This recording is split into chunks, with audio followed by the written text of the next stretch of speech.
네, 오늘 말씀의 제목은 두려움입니다. 두려움. 지난주에는 우리가 분노에 대해서 좀 살펴봤고요. 원래 제목을 두려움으로 지내라라는 이 중간에 있는 구절을 가지고 제목을 삼았었는데 저번 주에 이렇게 분노로 했기 때문에 이번은 그냥 두려움에 대해서 한번 좀 살펴보자 이런 생각이 들었어요. 그래서 오늘 말씀의 제목을 두려움으로 삼고 두려움에 대해서 우리가 한번 생각해보는, 또 우리가 올바른 어떤 감정을 잘 또 컨트롤하는 것도 대단히 중요하기 때문에 그러한 모습을 통해서 올바른 신앙의 모습을 잘 또 새겨가는 그러한 모습이 되기를 주님의 이름으로 축복합니다. 우리 성도님들은 보통 어떨 때 두려움을 느낍니까? 어떨 때 무서움, 두려움 이런 걸 느끼시죠? 예, 뭐 밤길에 이렇게 가다 보면 두려움을 느끼십니까? 예, 천둥 칠 때, 그렇죠. 천둥 칠 때 무섭더라고요. 저는 천둥 칠 때 무서운 생각이 별로 없었거든요. 근데 예전에 소나기 한참 내릴 때 친구들하고 객기로 비 맞자 그러고 이제 막 가다가 눈앞에 번개 떨어지는 거 본 뒤로부터는 비 오는 날 못 돌아다니겠더라고요. 이 번개가 한번 딱 치는 거 보니까 진짜 무섭더라고요. 맞아요. 천둥 치고 번개 치면 무섭습니다.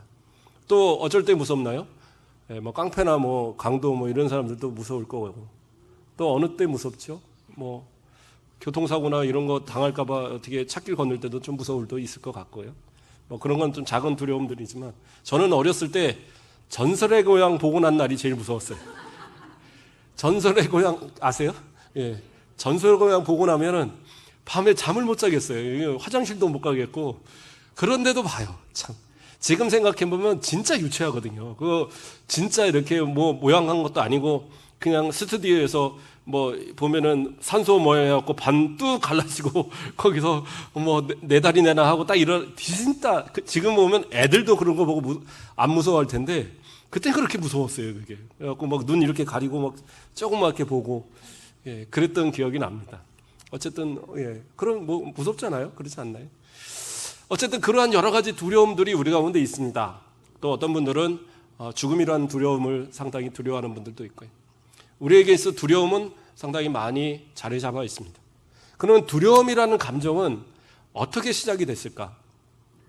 지난주에 분노라는 감정은 우리가 살펴볼 때 하나님께서도 분노하신다는 장면들이 분명히 나와요. 그러니까 하나님의 형상을 닮은 우리의 모습들이 당연히 분노의 감정들을 갖고 있는 것은 맞아요. 그리고 그것은 죄로 인하여 이것이 오염됐기 때문에 그 분노를 우리가 컨트롤할 수가 없는 거죠. 분노를 제어할 수 없어서 그 분노로 인하여 죄를 짓게 되는 그런 모습들이 나타납니다. 근데 두려움은 조금 다른 것 같아요. 왜요? 하나님은 두려워하지 않으세요. 하나님의 속성엔 두려움이라고는 없습니다. 그렇지 않나요? 하나님이 두려워하신다 그러면 하나님보다 높은 무엇인가가 있어야지 두려운 거예요. 사람은 나보다 뭐가 강하거나 더 높거나 더 힘이 세거나 한 어떠한 나보다도 더 강한 무엇에 대해서 두려움을 느끼는 거지 나보다 하찮은 것에 두려움을 느끼지 않아요. 개가 달려와도 좀 등치 큰 애가 막 달려오면 무서워 도망가지만 조그만 애가 막 달려오면 어떻게 돼요? 그냥 발로 차버리죠. 그렇지 않나요? 제가 어렸을 때 뭐 동네를 가는데 갑자기 개가 저쪽에서부터 옛날에 다 풀어서 키웠으니까 개가 저쪽에서 막 달려오는 거예요. 저를 깜짝 놀라서 막 뛰다 생각하니까 개가 좀 작아요. 아주 작은 건 아니고 발바리보다 조금 큰 개인데 막 싸납게 짚고 오는 거예요. 그러니까 저도 자존심이 상하더라고요. 그래갖고 딱 돌아서 갖고 왕 그랬더니 얘가 깜짝 놀라 도망가 버리더라고요. 그러니까 개도 그렇잖아요. 보았을 때 작은 거는 별로 무서울 게 없어요. 그런데 막 등치 큰 애들이 덤비면 무섭죠. 같이 덤빌 수가 없잖아요. 어쨌든 나보다 강한 존재에게 두려움을 느끼게 되는 것이 두려움이에요. 그러니까 하나님은 두려워할 수가 없는 거예요. 하나님이 최고신데, 하나님이 모든 것의 그 창조자이신데 그 하나님이 무엇을 두려워하시겠습니까? 그러면 우리가 하나님의 형상을 닮은 우리인데 그럼 우리도 두려움이 없어야 되잖아요. 근데 우리는 두려움이 있어요. 그럼 두려움이 다 잘못된 건가요? 물론 지금의 우리가 갖고 있는 두려움들은 사실은 죄로 오염된 부분이 분명히 있습니다. 그래서 우리가 이 두려움을 잘못된 두려움들을 갖게 되는 경우가 상당히 많아요. 이제 이것을 쭉 살펴보겠지만 그러나 두려움이라는 것이 꼭 나쁜 것만은 또 아니더라고요. 왜요? 어떤 교통이나 이런 것에 있어서 자동차가 오는데 하나도 안 두려워. 그리고 앞에서 이래버리면 어떻게 되겠어요? 이건 두려운 마음이 들어야 되는 거예요. 그래야지 그것을 피하죠.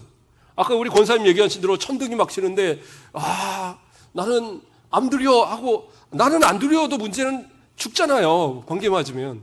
그게 문제죠. 그러니까 두려운 것이 당연한 겁니다. 때로는 두려움은 그렇게 위험을 피하는 그런 것도 도움을 주기도 합니다. 그런데도 성경에서는 두려움에 대해서 상당히 비판적으로 얘기합니다. 두려워하지 말라고. 그러면 분명히 두려움에 잘못된 부분들이 있다는 얘기죠. 자, 두려움의 기원에 대해서 저는 먼저 창조의 원리에서 이 두려움을 한번 찾아보고자 합니다. 고민을 많이 했습니다. 이 말씀을 준비하면서. 자, 먼저 창세기 1장 26절. 하나님이 이르시되 우리의 형상을 따라 우리의 모양대로 우리가 사람을 만들고 그들로 바다의 물고기와 하늘의 새와 가축과 온 땅과 땅에 기는 모든 것을 다스리게 하자 하시고. 무슨 말씀이에요? 하나님께서 모든 만물을 창조하셨어요. 그리고 자신의 형상을 따라 모양을 따라 만든 인간에게 그 모든 것을 다스리는 권세를 주셨습니다. 그건 무슨 얘기예요? 다스리라고 말씀하시는 것은 그 모든 그 피조물들이 바로 그 다스리는 존재에게 복종하게 만드는 거예요. 그렇죠? 그래서 사람이 모든 그 하나님 만드신 피조물들을 다스릴 수 있는 권한을 받았습니다. 이것은 어떻게 생긴 권한이에요? 하나님께서 우리에게 위임해 주신 권한입니다. 그래서 피조물들이 우리에게 순종하고 복종해야 된다면 그 권한을 위임받은 우리도 우리에게 그 권한을 주신 하나님 앞에 순종하고 복종해야 되는 거예요. 이 관계 속에서 사실은 엄밀히 말하면 두려움이란 관계가 통용이 되는 거예요. 성경에서는 하나님을 향해서 뭐라고 얘기해요? 경외하라고 가르칩니다. 경외라는 단어를 영어로 번역하면 fear예요. 공포예요. 두려움이. 그러니까 우리는 그 두려움이다 그러면 그러면 아주 무섭고 공포스럽고 그런 것만 자꾸 생각을 한단 말이에요. 그러니까 오해가 생기는 거예요. 그러나 하나님을 경외한다는 것과 우리가 생각하는 두려움은 다른 겁니다. 그러면 창세기 1장에 그 창조할 때 뭐 경외하란 말이 나왔습니까? 안 나왔어요. 왜 안 나왔을까요? 이것은 당연한 거였거든요. 하나님께서 창조하신 그 원리에 따라 모든 만물과 사람은 다 하나님 앞에 복종하고 하나님을 경외해야 돼요. 그것이 우리가 생각하는 그런 두려움이라고 해서 아주 무섭고 그러한 두려움은 아니에요. 그러나 마치 자녀가 부모에게 공경하고 부모에게 순종하듯이 그러한 두려움이, 주인이 종을 이렇게 다스리고 종이 주인을 향해서 경외하는 마음을, 그 두려운 마음을 갖듯이 그러한 마음이라는 거예요. 그것이 하나님이 원하시는, 우리들에게 원하시는 경외의 모습이거든요. 자녀가 부모를 대하듯이, 종이 주인을 대하듯이. 그렇다고 우리가 생각하는 것처럼 노예와 주인의 관계를 생각하면 안 돼요. 이스라엘에서는 종이라고 해도 함부로 그렇게 죽이고 핍박하고 그러지 않습니다. 거의 형제처럼 대해요. 왜요? 그들이 희년이 되어지고 그들이 안식년이 되면 그들을 놓아주도록 돼 있거든요. 그러니까 함부로 대하지 않습니다. 그래서 상당히 그 어떤 긴밀한 그런 관계 속에서의 두려움이. 그래서 말라기에서 뭐라고 표현을 하느냐? 말라기 1장 6절 말씀을 보면 그 중간 부분에 아들은 그 아버지를, 종은 그 주인을 공경하나니 내가 아버지일진데 나를 공경함이 어디 있느냐? 내가 주인일진데 나를 두려움이 어디 있느냐? 이러한 부분이 나와요. 하나님께서 이스라엘 백성들에게 이야기하는 거예요. 특히 제사장들에게 얘기하는 부분인데, 어쨌든 하나님께서 사람들을 만드시고 사람들을 통해서 받기 원하시는 것이 뭐냐? 공경함이다라는 거죠. 그 두려움이다라는 거예요. 그것을 구약에서는 일관되게 표현하는 것이 뭐냐? 경외라는 단어였어요. 그러니까 하나님께서 지금 말라기에서 말씀하셨으니까 창세기에는 아니잖아요. 그게 아니에요. 모든 성경은 하나입니다. 그것이 마태복음이라서 저쪽이고 창세기라서 틀리고 다 조각조각해서 나뉘는 게 아니라 모든 것이 합쳐서 성경이 되어지는 거예요. 그래서 모든 성경은 서로가 맞아 들어갑니다. 그러니까 하나님이 이렇게 말씀하셨다고 하면 이것은 창세기에서도 똑같이 적용이 되는 거예요. 그러니까 특별히 하나님께서 창조를 하시고 나서, 또 인간을 만들어 놓으시고 나서 너나 경외해 라고 말할 이유가 없으셨어요. 그거는 그냥 질서였으니까, 당연한 거였으니까. 왜요? 자신이 그 고난을, 그 존경받아야 되는, 자신에게 복종해야 되는, 그 복종받아야 되는 그 고난을 누구에게 위임했어요? 인간에게 위임했습니다. 인간은 또 그 많은 피조물들이 자기에게 복종하고 순종하는 모습을 다 봤어요. 그러니까 그들은 당연하게 누구를 향해서? 하나님을 향해서 그 영광을 다 돌려야 되고 하나님을 경외하는 것이 당연한 거예요. 그래서 그 경외는 단순히 무서움이 아닌 정말로 자녀가 부모를 사랑한 듯한 그런 사랑의 마음 속에서의 공경이에요. 그런데 그들이 범죄했습니다. 어떻게 범죄했습니까? 동산 중앙에 있는 그 선악을 알게 하는 나무의 과실을 따먹지 말라고 하나님께서 말씀하셨어요. 그것을 따먹는 날에는 어떻게 해요? 정령 죽을 것이다 라고 이야기했어요. 그런데 그 말씀을 들은 아담과 하와는 그 말씀이 어떤 느낌으로 들었을까요? 아, 목사님, 이거는 그 동산 그 중앙에 있는 선악을 알게 하는 나무 과실을 먹으면 죽는다고 그랬으니까 아주 무섭게 아주 막 얘기하신 거 아닙니까? 무섭게 막 협박하신 거 아닙니까? 그런 의미가 아니에요. 이것은 어떤 의미냐? 하나님을 경외하기 위한 하나님께서 우리에게 주시는 그 율법과 같은 의미인 거예요.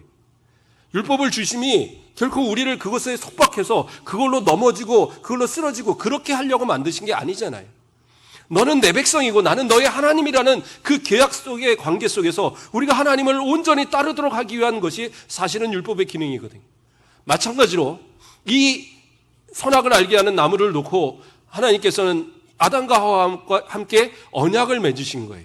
이것은 행위의 언약이라고 말을 하죠. 어떻게 해요? 너희가 모든 것 다 너에게 줄 테니까 다 먹고 마시고 마음대로 해라. 생명나무의 과실이든 뭐든지 네 마음대로 다 하는데 저 동산 중앙에 있는 저 나무, 그러니까 어디서든지 눈을 돌려 보면 보일 수 있는 것이 그 나무였던 거예요. 그 나무에 있는 과실만큼은 따먹지 마라. 법이에요. 이것을 따먹는 날에는 어떻게 해요? 정령 죽으리라. 두려움에 대한, 경외에 대한 모습을 가르쳐 주는 거예요. 그런데 이것을 먹지 않고 그들이 이것을 지키고 살아갈 때는 어때요? 전혀 문제가 없어요. 그냥 그곳에서 마음껏 뛰놀고 하나님께서 동산을 거니실 때 되면 하나님의 얼굴을 대면하고 맞대 보면서 하나님 저하고 함께 걸어요. 그리고 막 팔짱도 낄 수도 있고 손을 잡고 걸을 수도 있고 뒤를 따라 나 잡아봐라 했을 수도 있고 그러면서 지냈을 거란 말이에요. 그렇다고 해서 뭐 버릇없이 하나님 막 뭐 하나님한테 뭐 맘먹자고 이러지는 않았겠죠. 그 자녀가 아버지를 공경하듯이 창조주 하나님을 향한 철저한 경외의 모습을 보였을 거예요. 그런데 그가 범죄하고 나니까 그 다음엔 어떻게 됐어요? 범죄하고 나니까 그들에게 나타나는 모습이 창세기 3장 9절에서 10절 말씀을 보면 여호와 하나님이 아담을 부르시며 그에게 이르시되 내가 어디 있느냐 이르시되 내가 동산에서 하나님의 소리를 듣고 내가 벗었으므로 두려워하여 숨었나이다. 두려워하여 숨었나이다. 두려움이라는 것이 나타났죠. 그 전에 어떤 감정이 아닙니다. 그 전에는 하나님을 향해서 경외의 마음이었어요. 공포의 마음이 아닌 경외의 마음이기 때문에 하나님을 대면하여 볼 수 있었고 하나님 앞에 나와도 그가 하나님 앞에 부끄럽거나 그가 하나님 앞에서 자신에게 있어서 죄된 모습으로 이렇게 느끼지 않았어요. 그런데 죄를 그가 짓고 나니까 그 다음엔 어떻게 해요? 하나님이 두려워서 숨었단 말이에요. 그때부터는 공포로 바뀐 거예요. 그 경외가 공포함으로 바뀌었다는 거예요. 하나님 앞에서 감히 하나님을 바라볼 수 없는 그런 존재로 바뀌어버렸어요. 결국엔 어떻게 돼요? 그들에게 사망이 들어오고 그들이 어떻게 돼요? 동산에서 쫓겨나 버렸어요. 이제는 하나님을 대면하여 직접 볼 수 있는 그러한 모습이 없어졌어요. 하나님과의 단절이 생기기 시작했습니다. 하나님 직접적으로 이제 얼굴을 대면해서 그들에게 보여주지 않으셨어요. 물론 성경이 기록되기 전까지는 계시를 통해서 또 말씀을 통해서 이렇게 주시는 경우는 있었지만 얼굴을 이렇게 대면해서 보여주시지 않았습니다. 모세도 하나님께 하나님 저에게 좀 보여달라고 이렇게 부탁을 하니까 하나님 어떻게 하세요? 그를 가리시고 지나가시면서 등을 보여주셔요. 물론 그것도 마찬가지로 신현현의 모습으로 인간이 볼 수 있는 그러한 형태로 하나님께서 보여주신 거지만 어쨌든 그럴 것처럼 하나님을 대면해서 볼 수 있는 사람은 없다란 말이에요. 왜요? 죄로 인해서. 그러므로 우리는 하나님을 직접 볼 수 없는 그런 두려움 가운데 사는 존재가 되어버렸습니다. 그것이 이제 우리에게 들어온 두려움이에요. 자, 이러한 두려움은 우리를 어떻게 바꿔놨느냐? 사탄 마귀가 그 두려움을 교묘하게 사용을 합니다. 그래서 우리를 통해서 어떻게 만들었느냐? 사람을 두려워하게 만드는 거예요. 무슨 얘기예요? 하나님은 보이지 않아요. 그러니까 보이지 않는 하나님을 두려워하는 것이 아니라 눈에 보이는 사람을 두려워하기 시작하는 거예요. 신명기 1장 29절 말씀을 봉독해 드립니다. 내가 너희에게 말하기를 그들을 무소하지 말라, 두려워하지 말라. 이게 무슨 얘기냐?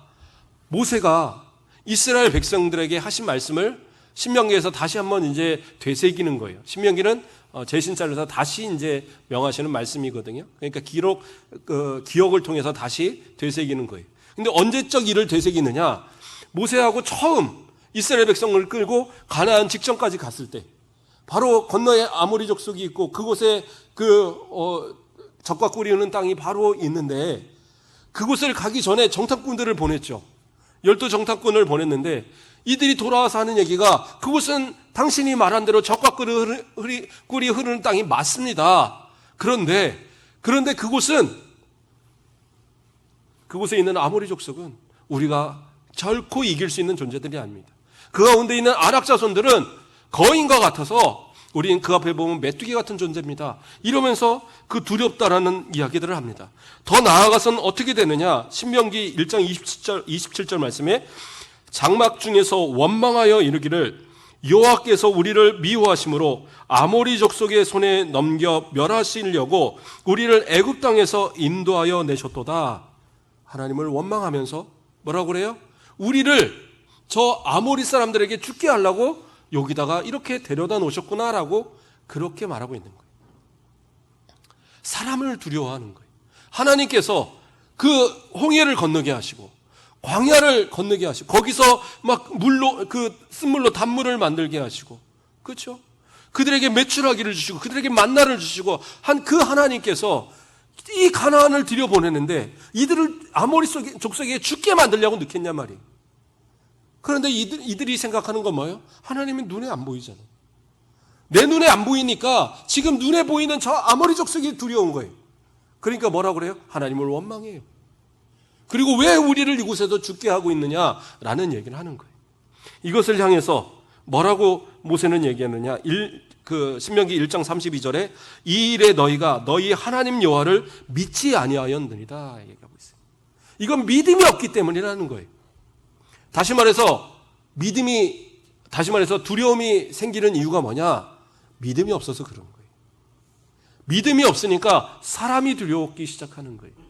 믿음이 없으니까 사람의 말과 사람의 능력과 사람의 그 지위와 사람의 그 힘이 두려워지기 시작한단 말이에요. 그래서 우리가 어떤 상황에 처했을 때 하나님께 기도하기보다는 사람을 의지해서 자꾸 뭔가를 하려고 하는 거예요. 이스라엘 왕들도 하나같이 그 어려움에 처했던 부분 중에 하나가 뭐예요? 하나님을 의지하지 않고 사람을 의지하고 애굽을 의지하고 블레셋을 의지하고 결국엔 그들로 인해서 다 또 멸망하는 일들을 당하는 거예요. 그것이 인간의 모습이에요. 보이지 않는 하나님을 의지하지 않고 사람을 자꾸 의지하거든요. 결국엔 그것이 우리의 인생을 망하게 하는 이유다라는 거예요. 그래서 마태복음 10장 28절에서 뭐라고 예수님은 얘기하십니까? 몸은 죽여도 영혼을 능히 죽이지 못하는 자를 두려워하지 말고 오직 몸과 영혼을 능히 지옥에 멸하실 그 하나님을 두려워하라고, 멸하실 이를 두려워하라고 그렇게 말씀하고 계십니다. 우리는 어떠한 모습입니까? 사람을 두려워하십니까? 그렇다면 우리는 믿음이 없는 겁니다. 사람을 두려워하면 믿음이 없는 거라니까. 모세가 얘기했잖아요. 너희가 믿음이 없어서 그렇다. 그리고 예수님도 얘기하시잖아요. 사람 두려워하지 마라. 그들은 우리의 영혼을 지옥에 멸할 만한 능력 있는 존재가 아니다. 목숨은 가져갈 수 있어요. 그러나 우리의 영혼을 그들이 어떻게 못해요. 우리의 영혼은 누구에게 달려있어요? 하나님께 달려있어요. 우리의 영혼을 살리실 수도 있고 지옥에 멸하실 수도 있는 능력 있는 그 하나님을 두려워하라는 거죠. 그 두려움은 뭐예요? 경외라는 말씀인 거예요. 하나님을 경외할 수 있어야 돼요. 그런데 하나님을 경외하지 못하면 어떻게 해요? 사람을 두려워하게 돼요. 사람 두려워하게 되면 어떻게 돼요? 그것은 믿음이 없는 거고 그 믿음이 없으면 하나님께서 인정하는 믿음이 될 수가 없어요. 우리가 교회를 나와서 앉아있다고 해서 이것이 신앙이 아닙니다. 이것이 믿음이 아니에요. 진짜 하나님을 경외하는 사람은, 진짜 하나님을 믿는 사람은 우리의 삶 속에서 사람과의 타협하지 않습니다. 사람을 두려워하여서 그들의 마음을 즐겁게 하기 위한 그러한 모습으로 세상과 타협하지 않아요. 오히려 세상을 이끌어 가셔야 돼요. 세상을 변화시켜 가셔야 되고, 직장을 다니시더라도 위에 있는 상사들이 나를 주관하는 자가 돼서는 안 돼요. 그렇다고 막 데모하고 싸우라는 얘기가 아니라 그들의 부당함이 나를 억누르도록 만들어서는 안 돼요. 두려워하지 마시고 신앙의 양심을 따라 행동하시고 때로는 약간의 피해가 올지라도 그 피해를 감수하고서라도 신앙을 지키시는 모습을 보여주셔야 돼요. 결국엔 그 모습이 승리하는 거예요. 왜요? 우리의 육신은 그들이 고난을 주고 우리의 생명을 위협할지 몰라도 우리의 영혼은 하나님께 달려있으니까. 더 나아가서 이 모든 만물도 누가 주관하세요? 하나님이 주관하시고 우리를 핍박하는 그들조차도 누구의 손 안에 있어요? 하나님의 손 안에 있어요. 하나님께서 후 불어버리시면 내일을 장담할 수 없는 것이 인간의 모습이라는 사실이에요. 그러므로 우리는 어떻게 해요? 두려워하지 마시라는 거예요. 또 사탄은 무엇을 두려워하게 만듭니까? 하나님이 만드신 다른 피조물을 다스리라고 하나님께서 우리에게 맡기셨는데 우리가 어떻게 해요? 두려워하게 만들어버려요. 다시 말해서 우상을 섬기고 두려워하는 마음을 갖도록 만든다라는 거예요. 우상이라는 게 어떤 겁니까? 그것은 아무런 힘도 없는 존재입니다. 그냥 사람이 만든 거예요. 또 하나님이 만드신 피조물 뿐이에요. 어떤 사람은 하늘을 섬기잖아요. 또 어떤 사람은 바다를 섬겨요. 어떤 사람은 산을 섬겨서 산신령 막 믿고 그러잖아요. 또 어떤 사람은 나무를 섬겨요. 그래갖고 선왕당이라고 옛날에 마을에 들어갈 때 보면 느티나무 같은 거 큰 나무 하나씩 있잖아요. 거기다 이것저것 걸어놓고 그거 누가 사람이 심은 거잖아요. 오래 살 뿐이에요. 몇백 년 살 뿐이죠. 근데 그것도 뭐예요? 사람의 주관 안에 있는 것 뿐이에요. 아무것도 아니에요. 자기들이 심어놓고 자기들이 그것을 보면서 그것 때문에 두려워하고 그걸로 사람의 모양을 만들고 그것으로 어떤 형상을 만들어 놓고 그것이 신이라고 섬기는 얼마나 우매한 모습입니까? 그리고 그것이 노할까봐 그 앞에 재물을 쌓고 심지어는 그것에 짐승을 잡아드리고 심지어는 어떻게 해요? 사람을 죽여서 드리기도 하는 그러한 일들이 있잖아요. 옛날에 보면 영화 같은 데 보면 뱀 굴 같은 데다가 사람 막 집어넣고 호랑이한테 제사 드린다고 막 호랑이 굴 있는 데다가 사람 던져놓고 이렇게 사람들이 무지한 거예요. 그것을 누가요? 사단이 그 마음을 현혹한단 말이에요. 에베소의 그 지역에 바울이 가서 전도를 한 적이 있습니다. 그렇죠? 우리가 잘 아는 사도행전에 보면 전도를 하는데 그곳에 있는 많은 귀신 들린 이런 점치고 하는 사람들을 막 고쳐줘요. 그러니까 그 데메드리오라는 사람이 그 사람이 이제 은장색이라고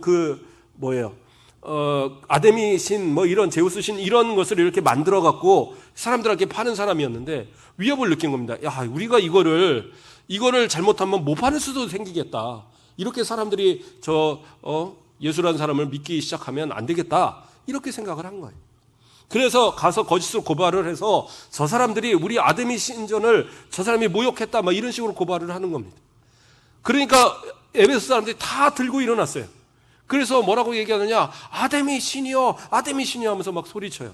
그걸 몇 시간이나 했냐면 2시간이라고 소리쳤다고 나와요. 사도행전 19장 34절 35절에 있는 얘기예요. 그 중간에부터 읽어드리면 35절만 읽어드리면 서기장이 무리를 진정시키고 이르되 에베소 사람들아 에베소시가 큰 아데미와 제수에게서 내려온 우상의 신전지기가 된 줄을 누가 알지 못하겠느냐. 이 에베소 사람들은 자신들을 뭐라고 생각했느냐, 거기에 있는 큰 신전, 아데미 신전, 제우스 신전에 자신들은 신전지기라고 생각을 했던 거예요. 온 세상을 이끌어가는 신들의 자신들이 그 신의 사도다라고 생각했던 그러한 어떤 이 곳이었는데, 이곳에서 막 바울이 복음을 전하고 막 하니까 34절에서 에베소 사람의 아데미여 이렇게 하기를 2시간이나 했다라고 이렇게 기록이 나와요. 그러니까 이게 뭔 얘기예요? 신이 노하면 우리가 벌 받겠구나. 그러니까 두려운 마음에 신을 위해서 그렇게 소리 지르는 거예요. 그러면서 저 바울, 저 경망스러운 바울을 버려라, 버려라. 근데 그 소식을 이곳에 있는 그 서기관이 이걸 듣고 나서 보니까 아무 짓도 한 게 없는 거예요. 아무 짓도. 뭐 그렇다고 신전을 가서 때려 부신 것도 아니고 신을 갖다 욕한 것도 아니고 그냥 자기 복음을 자기가 믿는 신을 전한 것뿐인데 그게 뭔 죄가 되겠어요. 그러니까 결국엔 안심시키고 이렇게 돌려보내는 그런 장면이 여기서 나오게 됩니다. 자, 사람들은 그렇게 되는 거예요. 자신의 손으로 만들어놓은 그 신을 위해서 목숨도 걸고 그것을 위해서 자신들이 신전지기라 생각하고 이것을 좀 누군가가 공격을 하면 이것 때문에 막 이렇게 울분을 토하고 이게 사람의 모습이더라는 거예요. 왜요? 그렇게 자신들은 내 해코지 할 거라는 생각을 하는 거예요. 잘못하면. 전에 있던 교회 원로 목사님이 젊었을 때 이제 사역했던 얘기를 해주시더라고요. 그 목사님께서 이제 전사 시절에 어느 이제 시골 마을에 가서 그 사역을 하는데 동네에 이제 전도를 하다 보니까 한 집이 이제 교회를 나오기로 한 거예요. 그래서 교회를 나오는데 너무나도 이 마음에 걸리는 하나들이 있어서 교회를 나오기가 힘들다라고 그러더래요. 그 왜 그러냐 그러니까 집안에서 대대로 섬기던 신이 있는데 그 신 때문에 자기가 교회를 나오면 벌을 받을 것 같아서 못하겠다. 그래서 그러면 그 신이 도대체 뭐냐? 그래서 가봤더니 항아리가 이만한 게 하나 있더래요. 그러니까 조상 때부터 언제부터인지 모르겠는데 거기다가 쌀을 이렇게 한 줌씩 집어넣은 거예요. 한 숟갈씩 뭐 이런 식으로. 그렇게 해서 이 큰 항아리를 채우다 보니까 그게 한 3분의 2 이상이 차 있는 거예요. 근데 그것을 신으로 섬긴 거예요, 집안. 근데 이거를 갖다가 없애야 되는데 없애면 집안이 망할 것 같으니까 이걸 못 하겠다는 거예요. 이거를 없애주면 내가 교회를 열심히 다니겠다.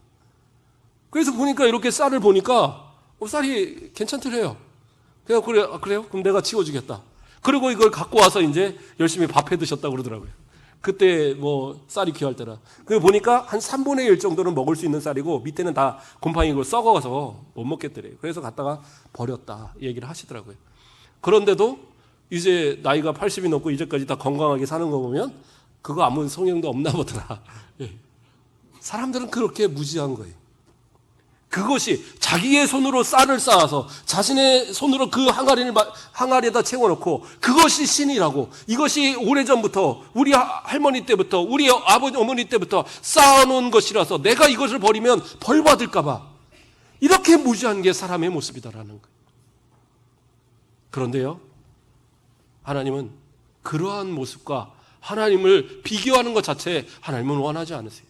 왜요? 하나님 외에는 다른 신이 없는데, 하나님 외에는 어떠한 신도 없는데 왜 하나님께서 그것을 반겨하시겠어요? 그래서 이사야 45장 6절 말씀을 보면 해 뜨는 곳에서든지 지는 곳에서든지 나밖에 다른 이가 없는 줄을 알게 하리라. 나는 여호와라, 다른 이가 없느니라. 하나님 뭐라고 그러셔요? 나 외에 다른 이는 없다. 다른 이는 없다. 아무도 없다. 십계명에서 제일 먼저 제1계명이 뭐예요? 나 외에 다른 신을 내게 두지 말라는 거예요. 신이 없는데 왜 신이라는 걸 두느냐? 그것이 싫다라고 하나님은 얘기하고 있어요.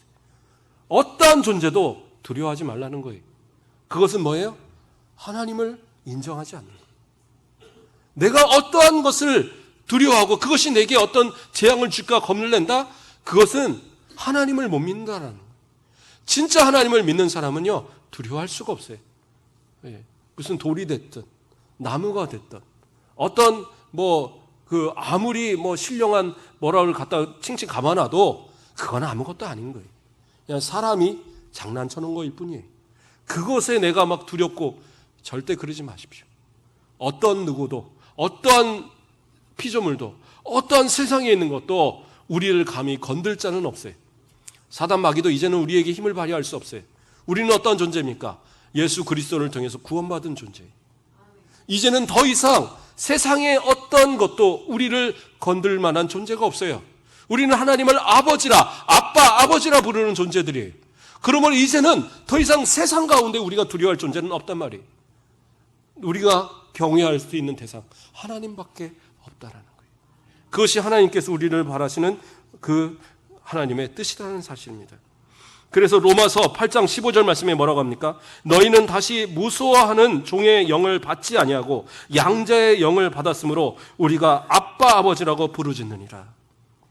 이제는 더 이상 두려워하는 그러한 종의 모습도 아니고 이제는 뭐예요? 하나님을 아버지라고 부르는 그러한 양자의 영을 받은 존재이기 때문에 이제는 더 이상 하나님 앞에서도 그러한 과거에 내가 형벌을 받을까 봐 아담이 그 형벌이 무서워서 숨어서 두려워하고 무서워하던 그러한 모습으로 하나님을 섬기는 게 아니라 이제는 뭐예요? 아버지를 섬기듯이 이제는 내 아빠를 섬기듯이 그러한 모습으로 하나님 앞에 나오는 그러한 우리의 모습이 되어져야 한다는 사실입니다.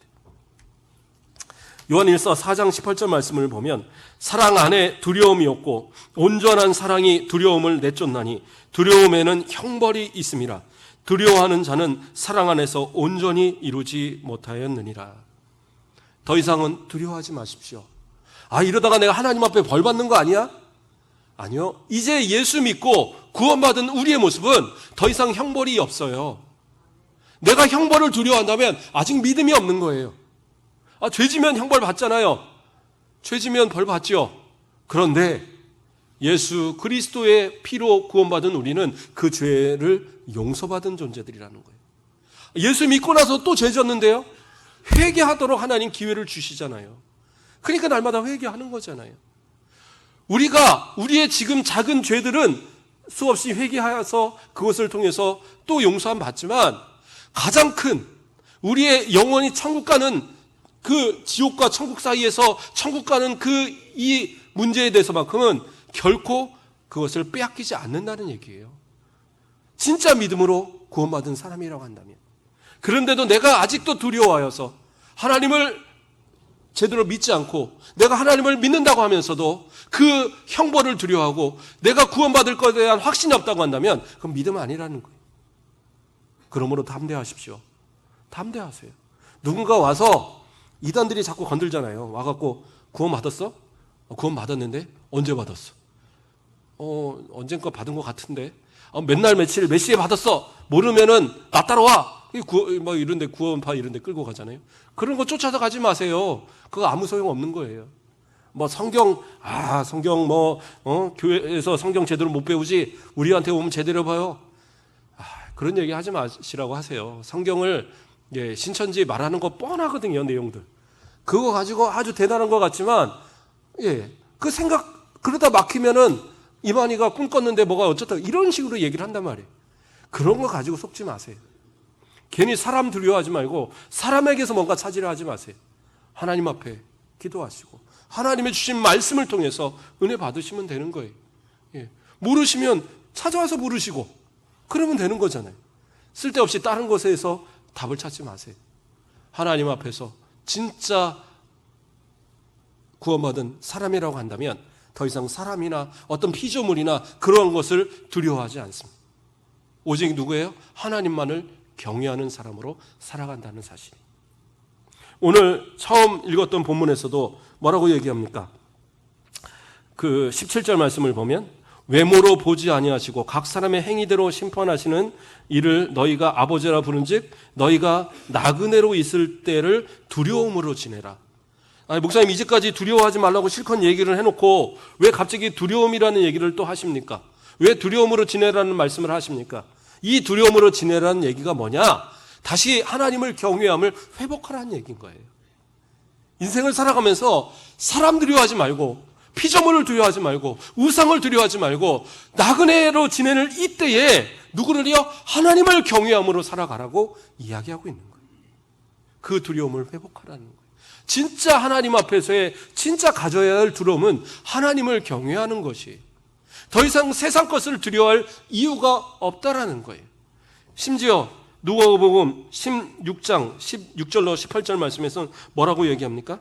믿고 세례를 받는 사람은 구원을 받을 것이요 믿지 않는 사람은 정죄받으리라, 이렇게 얘기하면서 믿는 자들에게는 이런 표적이 따르리니 곧 그들이 내 이름으로 귀신을 쫓아내며 새 방언을 말하며 뱀을 집어 올리며 무슨 독을 마실지라도 해를 받지 아니하며 병든 사람에게 손을 얹은즉 나으니라 하시더라. 무슨 말이에요? 뱀을 만져도 두려워하지 않고 독을 마셔도 해하지 않고, 그러니까 목사님 그러면 이제부터 그거 안 두려우니까 그냥 뭐 호랑이 앞에서도 가서 나 잡아봐라 하고 그래도 괜찮을까요? 자 보시오, 내가 이 독을 마시고 나는 살겠소, 이렇게 한다는 겁니까? 뱀을 만지고 독사를 막 만지면서 자 나는 물려도 삽니다, 그러라는 얘기가 아니에요. 그러면 안 돼요. 그러면 어떻게 해요? 그건 하나님을 시험하는 거예요.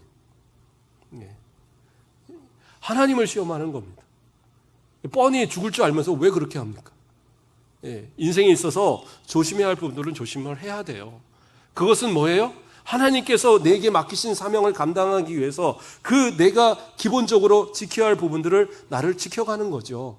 그것이 무서워서가 아니라 내 건강을 지키는 것이 하나님의 뜻이니까.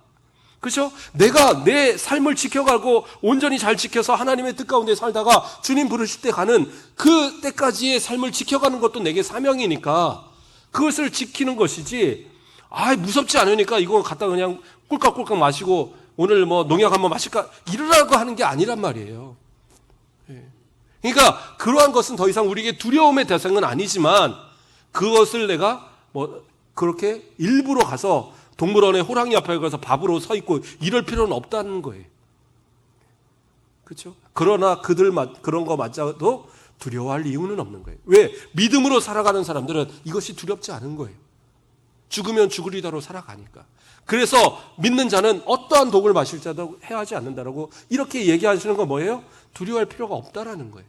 주님이 살려주시기 위하면 살려주실 것이고, 주님이 데려가시겠다고 원하시면 데려가시는 거예요. 그것이 내게 있어 두려움의 존재가 될 수는 없는 거예요. 강아지가 막 달려와요. 큰 개가 막 달려와요. 왜 피해요? 물리면 내 손해니까. 그렇죠? 그러니까 피하는 거죠. 그렇죠? 어쨌든 두려움이라는 것들이 내게서는 더 이상 우리는 필요가 없는 존재. 우리가 두려움으로 가져야 될 대상은 오직 하나님 앞에 경외함으로만 나아가야 된다는 사실. 그것이 우리가 가지는 온전한 두려움으로 살아가는 모습이에요. 하나님만을 두려워하고 하나님만을 경외하고 하나님만이 내 중심에서 살아가는 그 사람, 그 사람의 삶은 누가 책임지셔요? 우리 하나님께서 책임져 주시라. 그래서 이사야 41장 10절 말씀에 뭐라고 얘기합니까?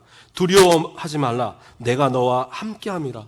놀라지 말라, 나는 내 하나님이 되리라. 내가 너를 굳세게 하리라. 참으로 너를 도와주리라. 참으로 나의 의로운 손으로 너를 붙들리라 라고 얘기하고 있어요. 나의 의로운 오른손으로 너를 붙들어 주겠다라고 얘기하고 계세요. 세상을 향하여 두려워하지도 말고, 사람을 향하여 놀라지도 말고, 어떠한 환경이나 어떤 세상 풍파에도 우리의 마음이 그것에 있어서 좌절하지 말라는 거예요.